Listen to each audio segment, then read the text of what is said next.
आगरा में मंत्री पर्यटन व संस्कृति विभाग उत्तर प्रदेश जयवीर सिंह, केंद्रीय मंत्री प्रोफेसर एसबी सिंह बघेल व विधायक डॉक्टर धर्मपाल सिंह की गरिमामय उपस्थिति में खंदौली यमुना एक्सप्रेसवे के पास से सेमरा रामलीला ग्राउंड तक सरदार वल्लभ भाई पटेल जी के 150वीं जयंती के उपलक्ष्य में पदयात्रा का आयोजन हुआ।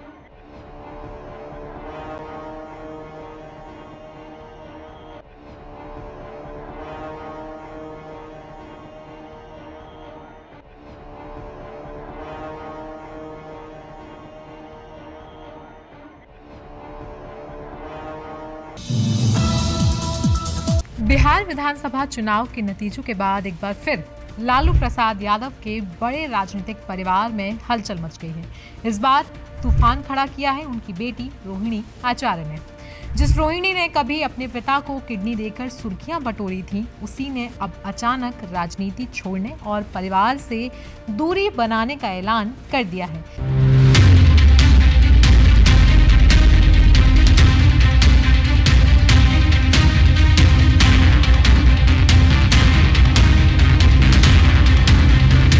आपको घर से निकाल दिया जाएगा, आपको बदनाम किया जाएगा, आपको गाली दिलवाया जाएगा, आपके ऊपर चप्पल उठा करके मारा जाएगा। जिससे सब सख्ते में पड़ गए हैं कि आखिरकार लालू यादव के परिवार में ऐसा क्या हो गया। लेकिन सच तो यह है कि लालू परिवार में कलह कोई नई बात नहीं है। सत्ता, विरासत और मनमुटाव का ये सिलसिला कई सालों से चला आ रहा है। तो चलिए आज बात करते हैं कि लालू यादव के परिवार में कब कब और कैसे कैसे फूट आई। सबसे पहले बात कर लेते हैं 2017 की, जब वो विरासत की शुरुआत और पहली दरार आई। जब 2017 में चारा घोटाला के केस में लालू यादव जेल गए तो पार्टी की कमान उन्होंने छोटे बेटे तेजस्वी यादव को सौंप दी। बस यहीं से शुरुआत हुई दोनों भाइयों तेजस्वी और तेज प्रताप के बीच टकराव की। तेज प्रताप को ये बात बिल्कुल रास नहीं आई कि उनके छोटे भाई को राजनीतिक वारिस बना दिया गया। कई बार उन्होंने खुले मंच पर कहा कि मैं ही इस परिवार का असली वारिस हूँ। इसके बाद 2018-19 में तेज प्रताप यादव ने विद्रोह किया, निजी भी और राजनीतिक भी। 2018 में मामला और ज्यादा गर्म हो गया जब तेज प्रताप ने शादी के 5 महीने बाद ही तलाक की अर्जी डाल दी और परिवार पर ही आरोप लगा दिए कि कोई मेरी सुनता ही नहीं, घुट घुट कर जीने से कोई फायदा नहीं है। इसके बाद 2019 में लोकसभा चुनावों से पहले उन्होंने आरजेडी छोड़कर अपना नया मोर्चा यानी कि लालू राबड़ी मोर्चा घोषित कर दिया। अपनी पसंद के उम्मीदवार को टिकट न मिलने पर उन्होंने जहानाबाद में निर्दलीय उम्मीदवार उतार दिया, जिससे आरजेडी को हार हो गई। उसके बाद इसी दौरान ऐश्वर्या राय जो उनकी पत्नी थी और राबड़ी देवी वाला विवाद सामने आ गया, जहां ऐश्वर्या रोते हुए राबड़ी आवास के बाहर निकली और सास ननद पर गंभीर आरोप लगाए। मुझे खाना तक नहीं दिया जाता, किचन में जाने नहीं दिया जाता, मेरा खाना मायके से आता है। ये सारे तमाम आरोप थे जो ऐश्वर्या ने अपनी सास यानी कि राबड़ी देवी पर लगाए। इसके बाद 2021 में अपनी ही पार्टी के अध्यक्ष से तेज प्रताप की भिड़ंत हो गई। 2021 में तेज प्रताप फिर सुर्खियों में आए जब उन्होंने आरजेडी के प्रदेश अध्यक्ष जगदानंद सिंह से खुलकर मुकाबला कर लिया। कारण था जगदानंद द्वारा तेज प्रताप के करीबी आकाश यादव को सस्पेंड किया जाना। तेजस्वी ने हालात को संभालते हुए जगदानंद का समर्थन किया, जिससे तेज प्रताप का गुस्सा 7वें आसमान पर पहुंच गया। इसके बाद 2022 से 2025 तक निष्कासन, आरोप और जयचंद वाला विवाद गरमाया रहा। 2022 और 2023 में तेज प्रताप बार बार कहते रहे कि उन्हें साजिश करके हाशिए पर धकेला जा रहा है। उन्होंने तेजस्वी के सबसे करीबी संजय यादव को कई बार जयचंद कहकर निशाना बनाया। इसके बाद मई 2025 में तेज प्रताप ने फेसबुक पोस्ट ने नया बवंडर कर दिया, जहां उन्होंने उस महिला के साथ फोटो डाला जिसके साथ वो 12 साल से रिश्ते का दावा कर रहे थे। लालू यादव नाराज हो गए और इस गैर जिम्मेदाराना हरकत के चलते तेज प्रताप को 6 साल के लिए पार्टी और परिवार दोनों से ही बाहर कर दिया।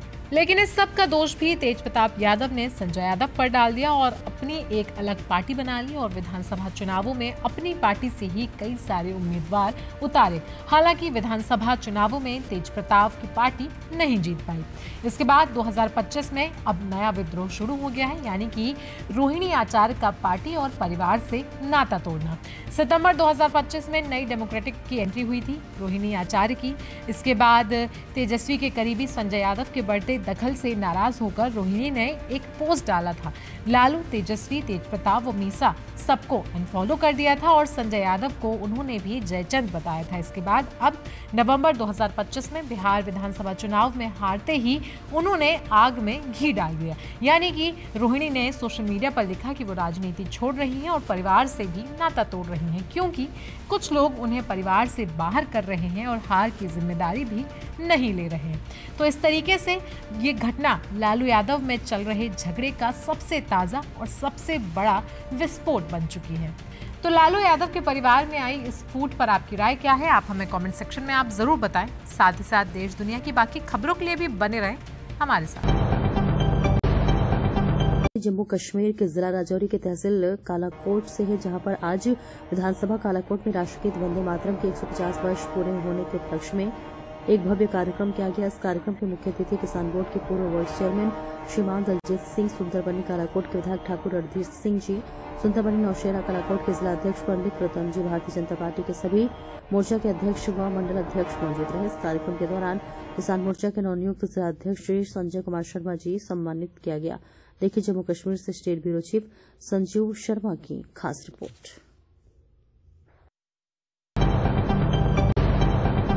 सामने आ रही है।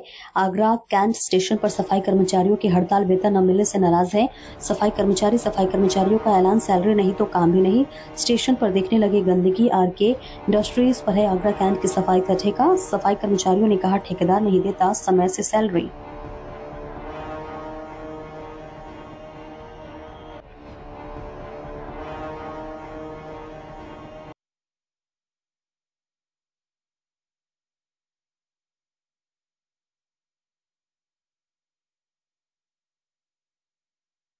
क्यों आज काम ठप कर दिया, क्या बात है? सर हमने इसी वजह से काम ठप करा है क्योंकि हमारी सैलरी सर समय से नहीं मिल पा रही है जी। हम बहुत परेशान हैं, लेबर बहुत परेशान है, हम कर्जे वालों से बहुत परेशान है सर। हम इनसे सैलरी की बात करते हैं तो आला टाली देते हैं सर। ये बोलते हैं कि हम बात कर रहे हैं ऊपर से और सैलरी आपकी 20 तक आएगी, 25 तक आएगी, कोई संतोषजनक जवाब नहीं मिल पा रहा है सर। अब कितने महीने हो गए सैलरी को? सर हर महीने का ये ड्रामा है सर, जब तक हम बैठेंगे नहीं, हड़ताल नहीं करेंगे, जब तक सैलरी नहीं आती है। अच्छा, हमने बहुत अधिकारियों से मिलकर देख लिया, उन्होंने मिलने से हमसे मना कर दी। क्या कह दिया? वो बोलते हैं कि ये हमारे अंडर में नहीं है, आप ठेकेदार से बात करिए। ठेकेदार हमारी सुनता नहीं है, वो अपने हिसाब से सैलरी डालते हैं। क्यों ये आज हड़ताल पर चले गए सब लोग? देखिए, एक देश आज़ाद हो चुका है 47 में, बाकी सफाई कर्मियों से आज भी बंधुआ मजदूर के रूप में कार्य ले रहे हैं। इसमें अधिकारी और ठेकेदार की मिली भगत है। अब देखिए, इनको जो पैसे लिया जाता है ना, 8,000 रुपये, 10,000 रुपये तनख्वाह होती है और वो उसका भी कोई नियम नहीं है। इनको मासिक जो है साप्ताहिक अवकाश नहीं दिया जाता है।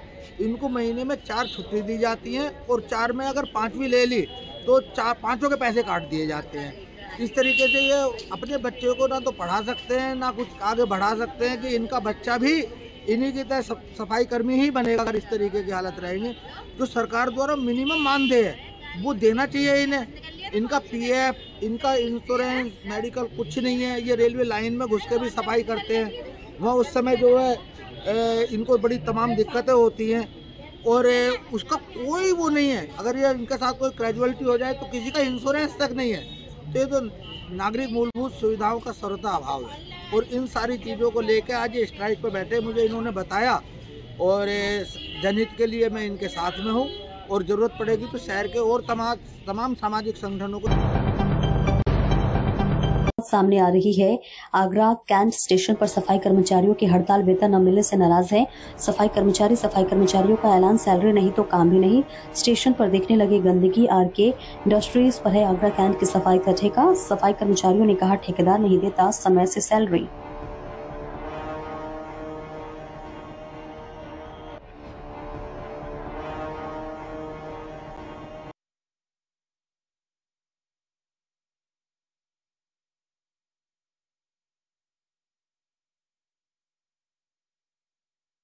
क्यों आज काम ठप कर दिया, क्या बात है? सर हमने इसी वजह से काम ठप करा है क्योंकि हमारी सैलरी सर समय से नहीं मिल पा रही है जी। हम बहुत परेशान हैं, लेबर बहुत परेशान है, हम कर्जे वालों से बहुत परेशान है सर। हम इनसे सैलरी की बात करते हैं तो आला टाली देते हैं सर। ये बोलते हैं कि हम बात कर रहे हैं ऊपर से और सैलरी आपकी 20 तक आएगी, 25 तक आएगी, कोई संतोषजनक जवाब नहीं मिल पा रहा है सर। अब कितने महीने हो गए सैलरी को? सर हर महीने का ये ड्रामा सर, जब तक हम बैठेंगे नहीं, हड़ताल नहीं करेंगे, जब तक सैलरी नहीं आती है। अच्छा, हमने बहुत अधिकारियों से मिलकर देख लिया, उन्होंने मिलने से हमसे मना कर दी। क्या कह दिया? वो बोलते हैं कि ये हमारे अंडर में नहीं है, आप ठेकेदार से बात करिए। ठेकेदार हमारी सुनता नहीं है, वो अपने हिसाब से सैलरी डालते हैं।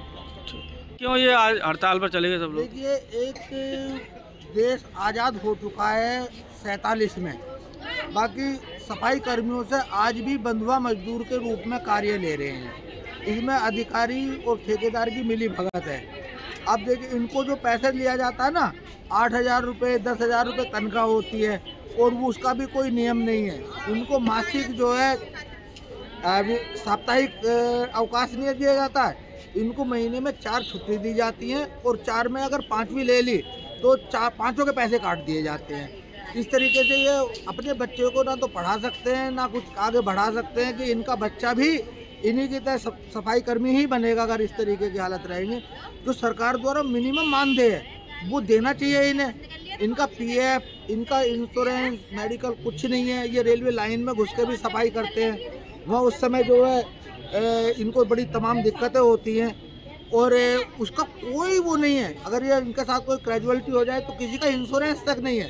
तो ये तो नागरिक मूलभूत सुविधाओं का सर्वथा अभाव है और इन सारी चीज़ों को लेकर आज ये स्ट्राइक पर बैठे मुझे इन्होंने बताया और जनहित के लिए मैं इनके साथ में हूँ और ज़रूरत पड़ेगी तो शहर के और तमाम सामाजिक संगठनों को।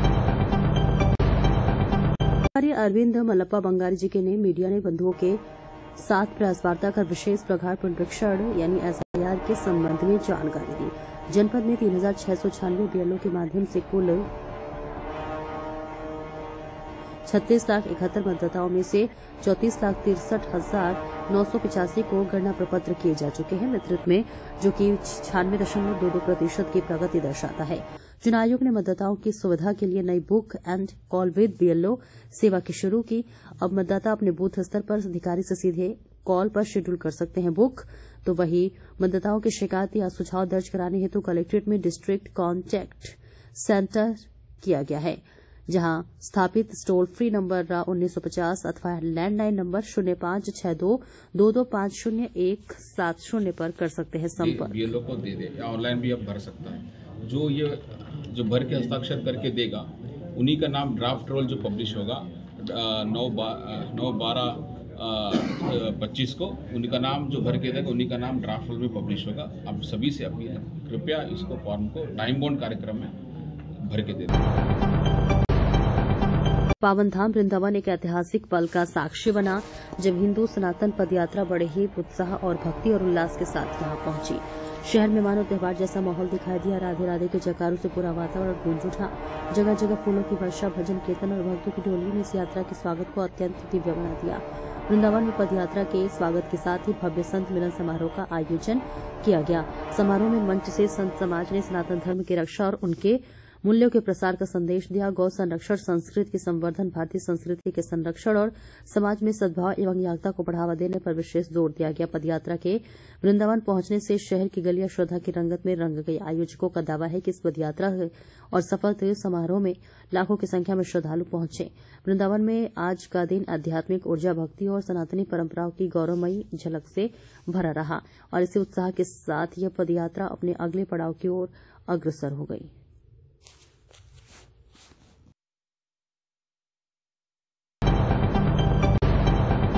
उत्तराखंड शिक्षक निर्वाचन क्षेत्र में निर्वाचन संबंधी अनियमितता और विसंगति पर तत्काल रोक लगाने के लिए शिक्षक विधायक डॉक्टर आकाश अग्रवाल के नेतृत्व में वित्तविहीन विद्यालयों के प्रतिनिधियों द्वारा सोमवार को मंडलायुक्त कार्यालय में मंडलायुक्त शैलेंद्र कुमार सिंह को ज्ञापन दिया गया।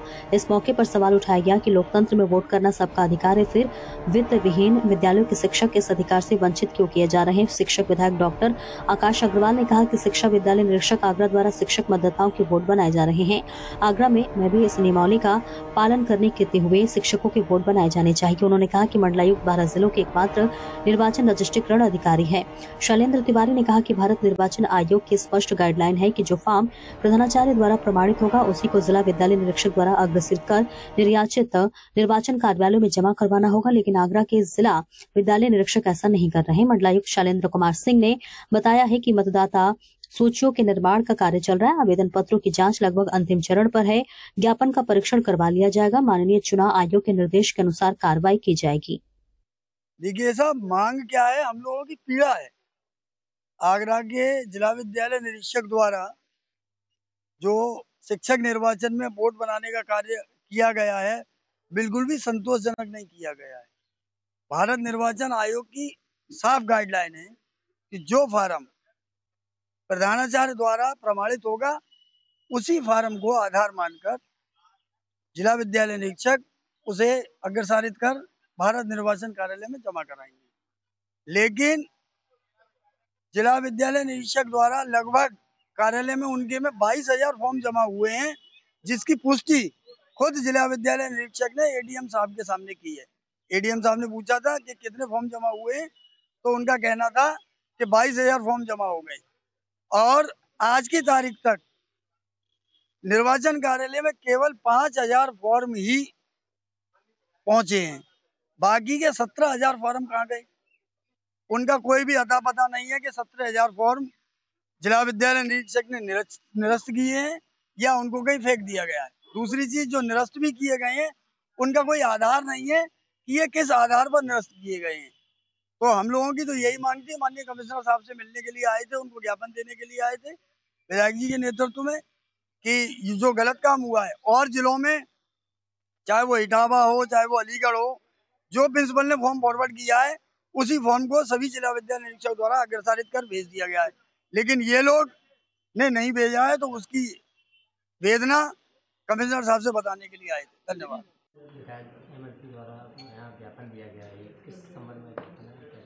देखिए, शिक्षक एमएलसी चुनाव की मतदाता सूचियों का इस समय निर्माण का कार्य चल रहा है और आवेदन पत्र जमा किए जा चुके हैं। आवेदन पत्रों की जांच लगभग अपने अंतिम चरण पर है।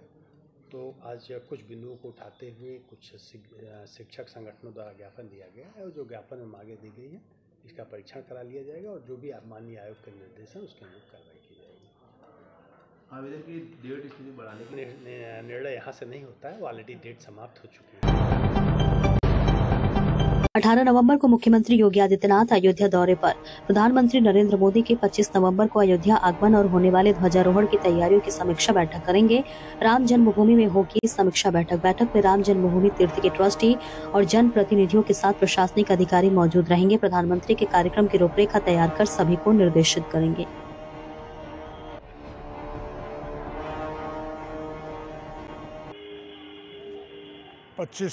नवंबर को यशस्वी प्रधानमंत्री नरेंद्र मोदी जी, जिन्होंने लोकसभा में ट्रस्ट की बनाने की समय घोषणा करते हुए कहा था, संकल्प लिया था कि अयोध्या में दिव्य भव्य राम मंदिर बनेगा, तो ये अवसर आ गया है आज अयोध्या में, क्योंकि माननीय प्रधानमंत्री जी जो कहते हैं वो करते हैं।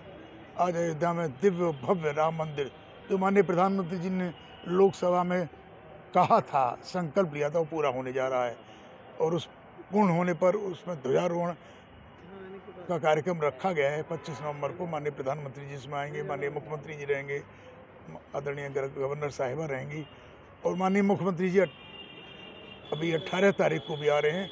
उसकी तैयारी बैठक के लिए हम लोगों के साथ तैयारी बैठक जनप्रतिनिधियों के साथ करेंगे।